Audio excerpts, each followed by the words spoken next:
Hey, what's up everybody? It's Rox with a little bit of talk about what's at the top of the blog, so let's get to it. Alright you guys, so I got in the car this morning and they were talking about the statements that Mark Cuban made in an interview, I think with Inc. magazine, about racism and bigotry. So he did an interview with the magazine, and of course the questions came up about his feelings about Donald Sterling and the things that he said. Among a whole bunch of other stuff was that we all are bigots in some sort of way, and that, you know, to a certain extent everybody has racist thoughts every now and then. It's caused quite an uproar. His statement about, well, what he said was that when he's walking down the street, if he sees a black kid in a hoodie coming his way, you know, he'll cross the street. And then if he gets across the street and he sees a white guy with tattoos all over him, you know, sagging pants and tattoos on his face, and he's going to cross back across the street. So, and people were mostly upset about the statement that he made about the black kid in the hoodie. What I kind of feel like, first of all, Mark Cuban has always been one of those ones that kind of just say what's on his mind. He's never been one to hold his tongue. Definitely what he said is, you know, true. We all have our ways. When we see somebody that we think is going to be of danger to us, then, you know, we are keeping our eye on them, or we gonna get out of the way. Even me as a black woman, you know, I know certain areas. I know an element when I see it, and I'm going to be cautious if I see a group of kind of unsavory looking characters, even if they black, Mexican, white, you know, I don't, if they don't look right to me, I'm on it. I'm watching. So I don't really think that it was all that terrible that he said those things, because like I said, I think we all do it. I think the problem is a few things. First of all, everybody is on edge about the Donald Sterling situation, the things that he says. I think that the timing is kind of fucked up. Like, you an owner also, maybe you shouldn't say these things. Not only that, but black people as a whole, black America, are still very upset about the Trayvon Martin case. Specifically the fact that he was a kid, a black kid wearing a hoodie, who was innocent, who was killed. Now I know people still have their opinions about that, but my feeling is that the boy was killed and he wasn't doing anything to anybody. So whenever we hear something like that, you know, this black hoodie, this hoodie, this black kid, a black boy or whatever, you know, automatically we get in our feelings, because, you know, everybody is still upset about the Trayvon Martin case and will be for some time. So for him to make that analogy was not really the smartest thing to do. He just didn't put it in the best way. Okay, he should have just said that anytime he sees a certain type of element, that he is guarded. Okay, and it could be black or white or whatever. You know, I grew up in the hood, okay, and yeah, I would like to think that everybody around me wishes the best for me, but that's just not the reality. And so, yeah, I don't have a problem with Mark Cuban. I just think that he, you know, with all the shit that's going on right now, and maybe you should have just not said nothing. So now everybody is wondering how he's going to vote when, you know, when Donald Sterling's, you know, this vote comes up for the owners. Because, you know, his whole feeling is, Mark Cuban's feeling is, you know, everybody that are bigots and, you know, racist, you can't just shun them away and put them out. You have to educate them and teach them how to be more tolerable, and, you know, that. And yeah, to a certain extent I understand that as well, but then when you're talking about an 82-year-old person, like, really, how much more educating you gonna do to this man? This man is what it's gonna be. Okay, it kind of is a little concerning about, you know, you wonder exactly if he is going to vote him out. I feel like, oh, I'm not really sure if he, you know, if he feels that he needs to be voted out.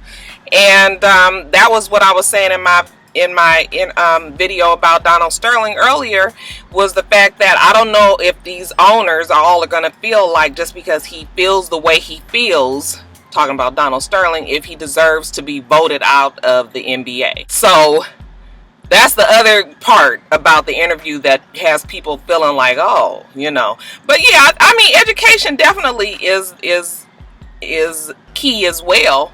But I'm still going to feel how I feel as well. I mean, I'm not going to look at every single black guy with sagging pants and and you know, the hoodie. And I'm not gonna look at everybody with, you know, that and think that they're gonna do me harm. But I'm just gonna say that I got my motherfucking eye on you. Okay, so that's it.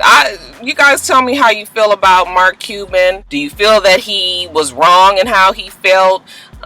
You know, if you really take a good hard look at yourself, do you act the same way? And how do you feel about his statements about Donald Sterling? And do you have any concerns about, you know, the future state of NBA, and whether or not they're gonna get Donald Sterling out of there? Y'all leave the comments in the you know, section below. Let me know. The sun, y'all, it's just right. That's better. Can y'all see me? Okay. All right, you guys, next up, Michael Jace. He is the actor who was from The Shield. I didn't used to watch the show, so I'm not familiar with who he is, but evidently he was the police officer on the show who was struggling with his sexuality. I guess he was gay. Evidently, Mr. Michael Jace has killed his wife. Her name was April Jace, and he shot and killed her. They said that they have been having marital issues, money issues. I think they said they had recently filed bankruptcy, and I guess they were in the middle of an argument, and he shot and killed her.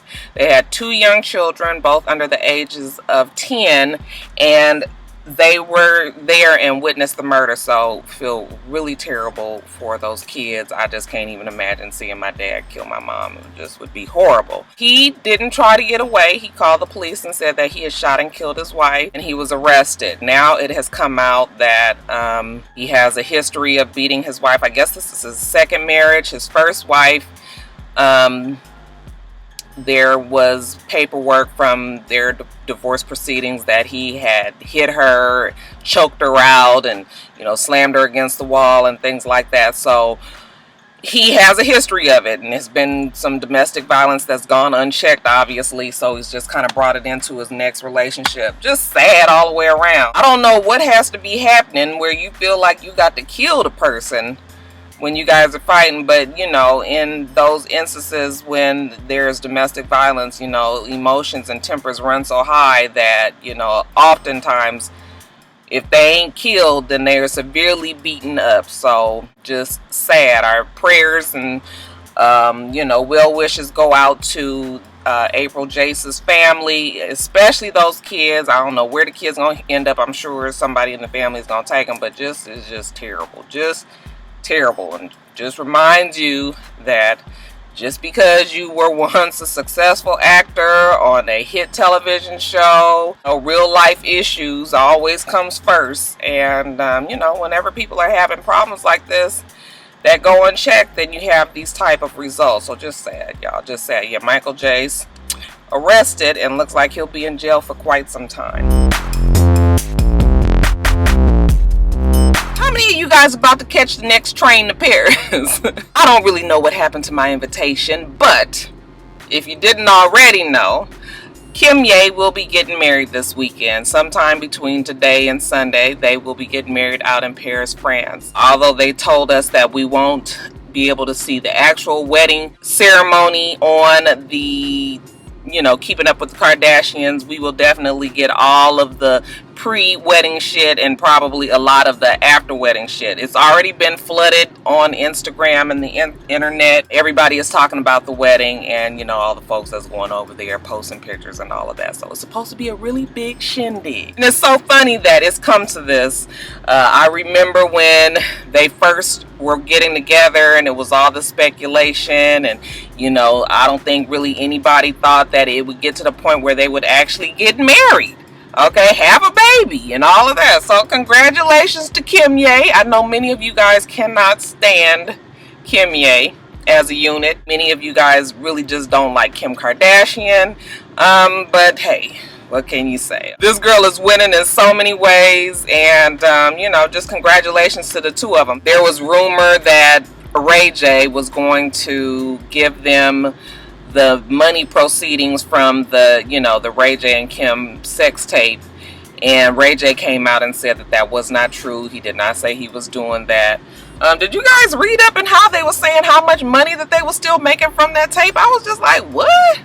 I mean, who is that? I think they're saying like $40,000 one week and $20,000 another. I was just like, who is still buying that video? I mean, I didn't even buy it when I saw it. I think I saw it on the internet. I don't know who's buying this shit, but I mean, more power to him. I guess that's keeping brother Ray J afloat, but he said no, he didn't do that, and I was hoping that he didn't. But then again, you just don't never know with Ray J. He is just such a stupid idiot. But if he say he didn't do it, then he okay. You know, I already got the side eye on Ray J back when he did the I Hit It First song, and you know, he just always riding on those coattails because he ain't got shit else going on. I know he's gonna be on Love and Hip Hop LA, but still, just Ray J will forever be Brandy's little brother. But yeah, getting back to Kimye, we'll see if any pictures you know, show up on the internet of the actual wedding ceremony. I'm sure it won't, though. They're gonna keep that shit tight and probably sell it to Life and Style magazine or some shit like that. But yeah, congratulations to Kimye. You guys can leave your well wishes below. If you didn't already know, Ciara and Future have had their baby, a 9-pound, 10-ounce baby boy who they named Future Zahir Wilburn. Y'all remember that Future's real name is not Future, okay? Future's real name is something like Navid or some shit like that. So she gave the baby his rap name, and you know, I was just like, well, I mean, you know, they celebrities, and you know, celebrities is always trying to do some shit that's just the most way out. And you know, I mean, just whatever, I guess. I mean, everybody's got something different. You know, we got North and we got Rocket, and you know, of course, we're not gonna forget Blue and Apple and, you know, all of these baby names that they come up with. So I'm just like, whatever. If that's what floats your boat, fine. 9 pounds, 10 ounces. First of all, it felt like she was pregnant forever, because we knew from the very, very beginning when she got pregnant, even though she kept trying to say that she wasn't. So it just feels like we've known from maybe her 6th week being pregnant. And so, you know, it's just been so long. And then she got so huge at the end. Not, you know, her body wasn't big. Of course, her legs and her arms and everything was still very small. But that stomach, it looked like she had a fucking medicine ball in her stomach. It came out so far. And I was just like, oh, I know this girl is so ready to have the baby. And she was exercising every day and walking and really trying to get it coming out. I told you guys that story about when I was in labor with Joe. And the damn doctor told me, well, if you really want to, you know, have this baby come, then you need to do some walking. Because I kept on going back and forth to the hospital because I wasn't dilating. So me and my girlfriend went to the damn mall, y'all. And I was walking around and I was literally in labor. Like, I think I told you guys a story. But yeah, anyway, that walking definitely get to show on the road, you know. So, you know, she was walking and exercising, really trying to get the baby. And then finally, she did go into labor and she had the baby. Now, the crazy thing is they're saying that Future, the daddy, was not at the hospital when she had the baby, okay? She had the baby in Los Angeles, and I'm assuming that she had the baby at Cedars-Sinai, but I don't know for sure. They're saying that Future was performing at some concert in New York. I didn't understand that, because I could look at Ciara and tell that baby was definitely on its way. Why would you do any type of work that was so far away that you couldn't get to the birth of your child? Now, granted, this is like his 5th or 6th baby or something like that. I'm exaggerating. I think it's it might be the 5th baby. Maybe the 4th. I think it's his 4th kid. And maybe he just, you know, maybe he just feel like shit. You've been to one birth, you've been to them all. But yeah, I don't know for sure if it's true. Y'all just keep on looking, because there's so many people walking around my car. But anyway, I don't know if it's necessarily true that he wasn't there, but that's what they're saying. They're saying that he was on stage in New York. So, yeah, I got a little issue with that, but, you know, maybe they had done worked it out already. Maybe Ciara was okay with that. That's sounding interesting, and we're going to keep our eye on that, okay, because I'm feeling like if you know, whenever there's a little smoke, we know that damn fire can bloom and burst into something way bigger. So we just gonna see. But yeah, your Future, next time I'm gonna need you to get your motherfucking ass to Los Angeles and watch your damn baby get born, okay? At any rate, congratulations to the two of you. We got a new little Future in town. Also on the radio this morning, I heard 50 Cent's ex-girlfriend Shamika or Shamaya or something like that, whatever the girl's name is, the baby mama of Curtis Jr., 50 Cent's firstborn boy. The boy just graduated from high school out here in Atlanta. I didn't even know they lived here. I thought they were still in New York. Evidently, the boy just graduated and 50 Cent was not there. It was all on Facebook and Instagram and Twitter that, you know, that 50 Cent wasn't concerned enough to show up to his son's graduation. 50 Cent came out and said, well, he didn't come because, one, he wasn't in the country. He was working on a movie overseas, and two, he wasn't invited to the graduation. He didn't know when his son was graduating, and that was the reason why he wasn't there. My feeling about it is that we already knew that there was drama between 50 Cent and the son and the mama, and I don't know why anybody thought that he was going to be there. Now, yeah, he should be there. That's his son, but if he hasn't been all that involved in his life all up until now, or, you know, up until when they had that big falling out, and 50 Cent went off on him and told him, you know, disowned him and said that he didn't want nothing to do with him no more, then, you know, then that was it. He didn't have nothing to do with him no more. Damn mama, the baby mama, she was on the radio this morning, and, you know, she was talking about their relationship in the past and, you know, how the blood got so bad between the two of them. She felt like she shouldn't have to invite the father of her child to a graduation. You knew your child was in the 12th grade and would be graduating. How hard is it to have your assistant or yourself call the school and find out when the graduation is and then show up? And, you know, I feel the same about that. But then, you know, when you really think about it, it's always seemed like the mess between 50 Cent and the ex-girlfriend has been bigger than the fact that he has this kid. It's always just them two bickering back and forth, and then the kid has been innocently caught in the middle. And I say innocently is because, you know, kids don't ask to be here. Of course, over the years, I'm sure 50 Cent and his son has had their issues too, but it's always boiled down to 50 Cent and the ex-girlfriend. You know, 50 Cent said he would be so glad when he gets them out of his life. You know, he's got to pay child support, I think, until the boy turns 21, and then he is done. He feels like he is taking care of, you know, her through the child support that really she's using the money for. Well, it don't even matter. Wherever the money is going, she's still the one that has the kids. So, and if the agreement was to take care of the baby until he's 21, then that's what you got to do. But 50 Cent is always, you know, making it seem like, you know, them two are just, it's just crazy to me. I feel like they have so much hate for each other, and you guys know how 50 Cent can be. He's already childish, you know, he already does a lot, and I feel like when, you know, he's just so hurt about their relationship and everything, he's just always acting out, you know, hurt or pissed off or whatever you want to call it. But yeah, it ain't never really been about that boy. So the boy is kind of fucked up now. I'm sure he's kind of fucked up in the head a little bit.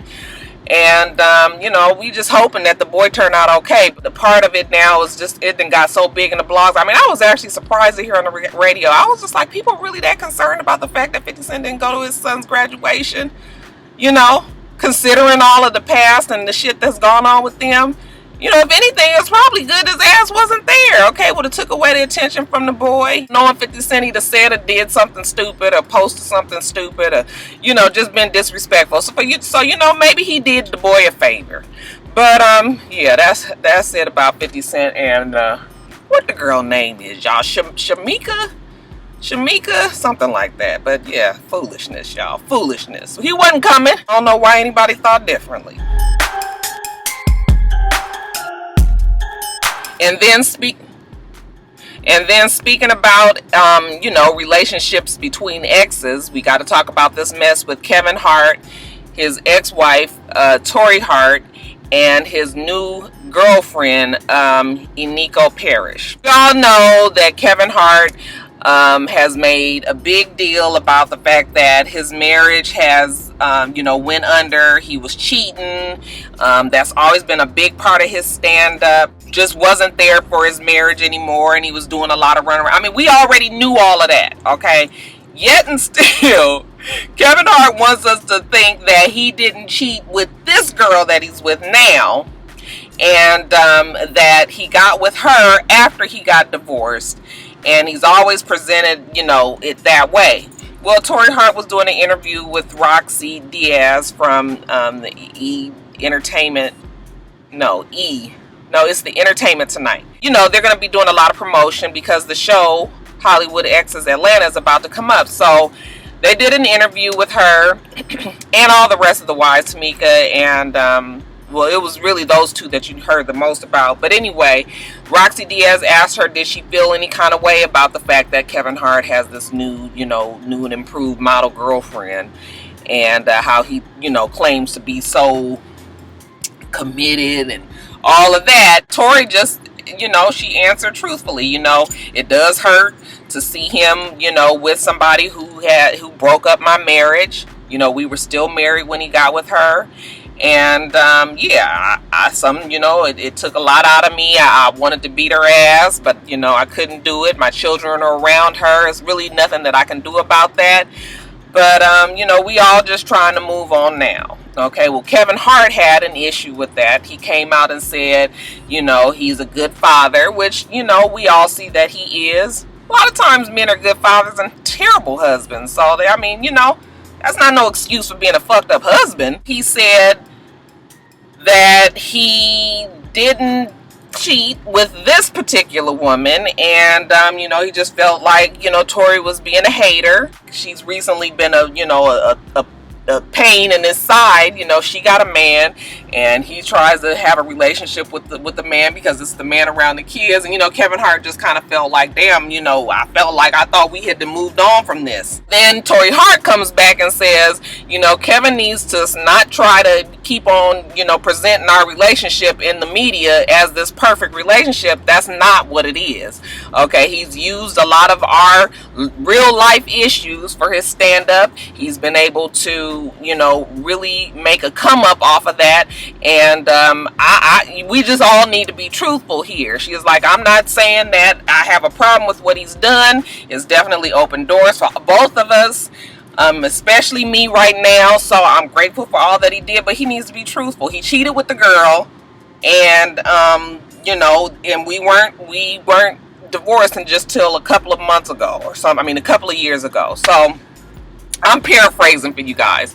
And basically what it is, you know, Kevin can keep on saying what he's saying about what happened, but it sounds like maybe they were still technically married.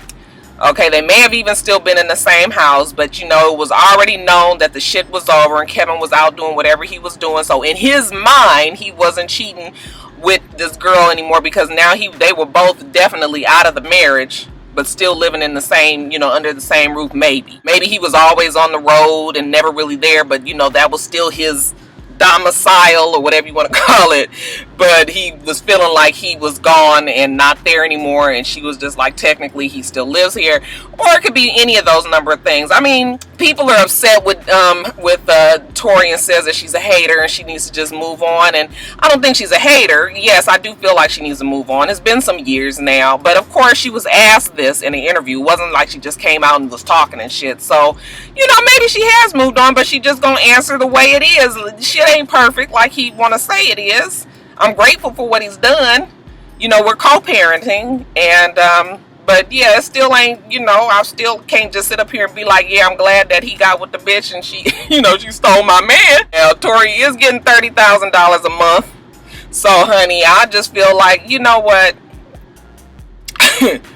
I would be so fucking fly and snatched and right and cute. I would go find me a cute ass, fine ass man, and I would move on with my life. And that's what I'm hoping that she's what she's doing too. It always looks like the ex-wife is scorned when things like this happen, okay? When the man moves on and he's the one that gets a new beautiful woman and all of that. It just never looks like you just saying what it is. It always just like, oh, she mad because, you know, he done got with so-and-so and so-and-so. But, I mean, I can see where she's coming from. But, yeah, I think it's time to move on. And I'm hoping that, you know, she gets it, you know, all the way together and come out fly and all of that. You know, she could maybe stand a little tweaking. With that kind of money, I'm telling you guys, that kind of money, I would be so fucking fly and everything. It wouldn't even matter what the fuck Kevin was doing over there, okay? It would just be, that's what it is. So, How y'all feel about it? We done talked about this quite a few times. Hoping that this shit just kind of dies down and goes away. But, you know, I think it's going to be a little bit more of that. I think people are going to be picking at her and trying to get her to say shit, you know, now that the show is coming up. I mean, they've got to cause some type of, you know, some type of buzz about the show. And speaking of the interview, y'all saw when Tamika was also talking, and Tamika said that she felt like the ending of her marriage was the fact that she went and did the liposuction out in Brazil and had the heart attack and almost died and hadn't told Usher and all of that stuff. So she said that was the final nail in the coffin, and I guess maybe that was, but I think that there were quite a few issues before then. I mean, they had a bad start to begin with. Mama didn't want him to be with her, you know, he got cold feet, remember, it canceled the wedding, and then they, you know, so it was just a lot to begin with. And then you just this older woman with this, you know, young heartthrob that everybody likes, so everybody was giving her the blues. And then of course we cannot ignore the fact that Tamika has a reputation of being a crazy bitch. Okay, so yeah, I think we're gonna see more of the interviews and shit happening with Torrei, Hart, and Tamika.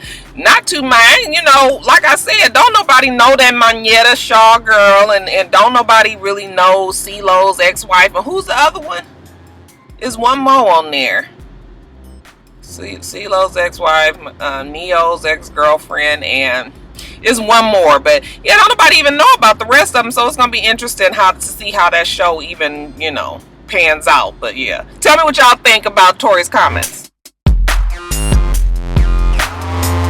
Alright, you guys, looks like we're gonna have quite a bit of drama on the new Celebrity Apprentice, you know, Donald Trump show.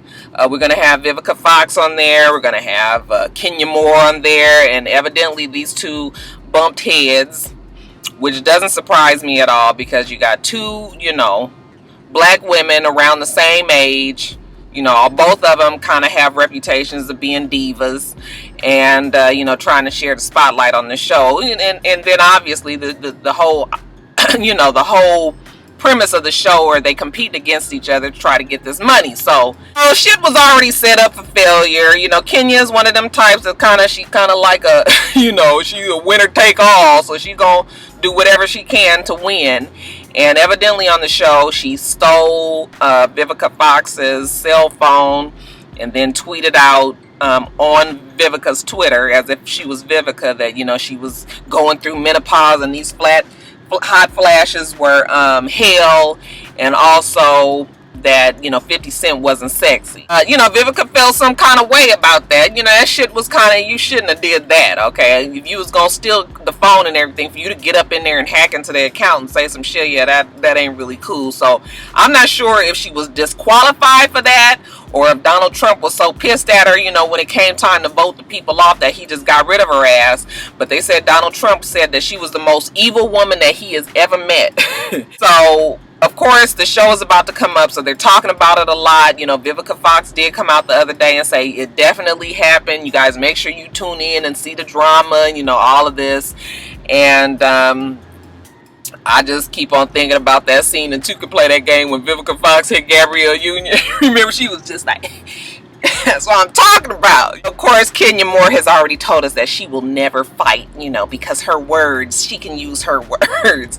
Y'all don't even like talking about Kimye, because all you fucking Kimye stans be in my comments. Y'all can see, I can say 100 wonderful things about Kimye, and the one bad thing I say about it, y'all jump all over it. Okay, so all I'm saying is there's gonna be some drama with Kimye and Vivica Fox on Celebrity Apprentice. I am so Kimye out right now that, and I never watched Celebrity Apprentice, but we'll see how it goes on the show. But yeah, for all of you guys who love all that drama and shit, it's coming up soon. Y'all can get, you know, Kimye can get 15 more minutes of her fame. Y'all should be happy.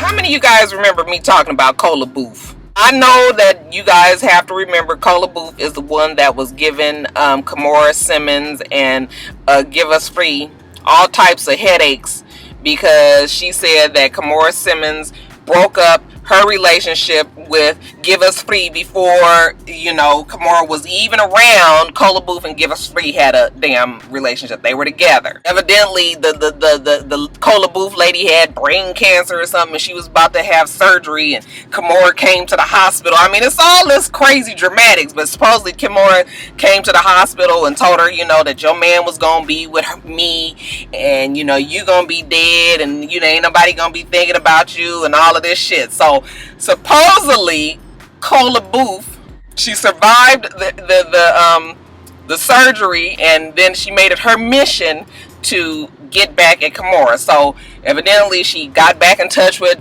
Give Us Free, and they was having an affair.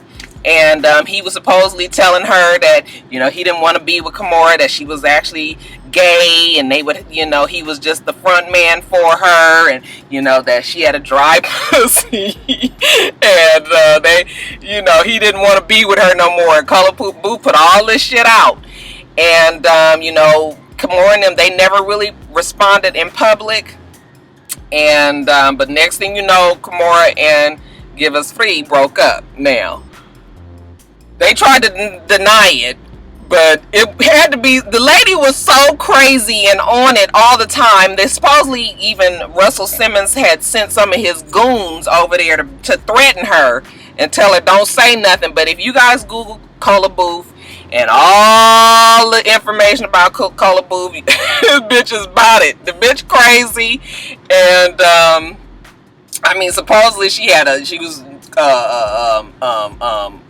what is that? I want to say Saddam, not Saddam. The other one.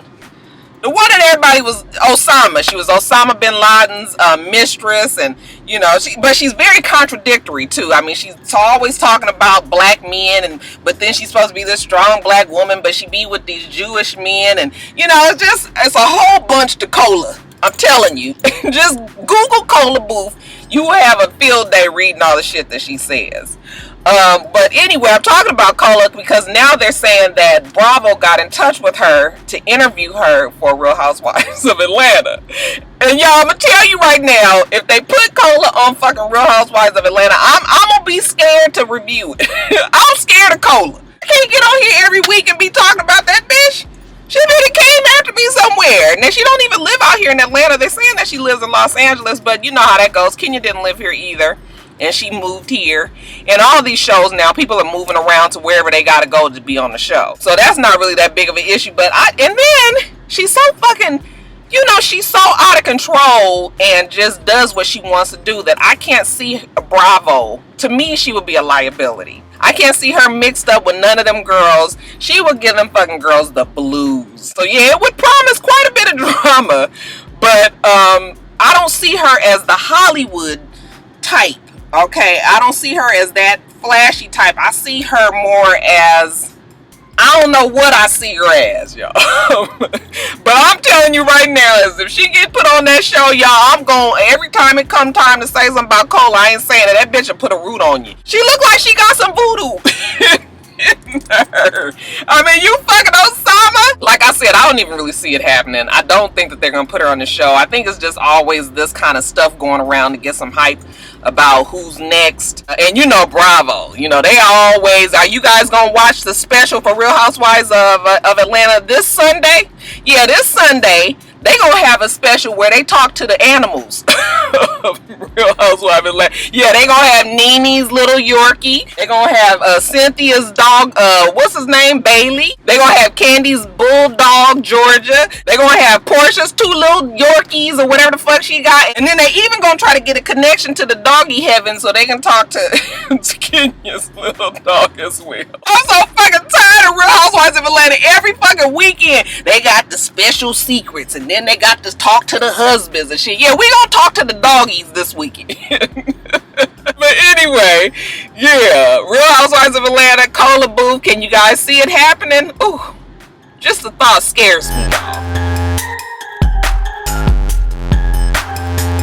Alright, y'all, that's it. I also, look, before I get off here, I don't know if any of you guys ever watch, there's a YouTube channel called HardHead Films. And they do a spoof of Real Housewives of Atlanta called the Housewives of Benning Road. You guys, it is so fucking funny. It's so, first of all, it's super ghetto. Okay, it's like the spoof of Real Housewives of Atlanta, but it's you know, this is definitely, they all in the hood. Okay, it's very low budget. And I don't mean that in a disrespectful way, but it's like a low budget, just somebody that has their camera and they got their friends together, and you know, they put together some seasons. So it's now, the new season has just started. I haven't seen the episode, but I saw it in my subscriptions that it was there. But you guys, I just want you guys to go back and watch from the very beginning on through to now, and it's just foolishness, you guys. It's ignorant, it's ghetto, it's low budget. So I don't want you to think that it's gonna be like this, you know, this production or nothing, but the shit is funny enough, and you know, you get to know the characters and everything. It's just stupid as shit. So yeah, I want you guys to check out, like I said, the channel is HardHead Films, and it's the Real Housewives of Benton Road. And let me know what you guys think about it. Alright, you guys, that's it. So we do this every week. So make sure that you rate, comment, and subscribe, and make sure you come back.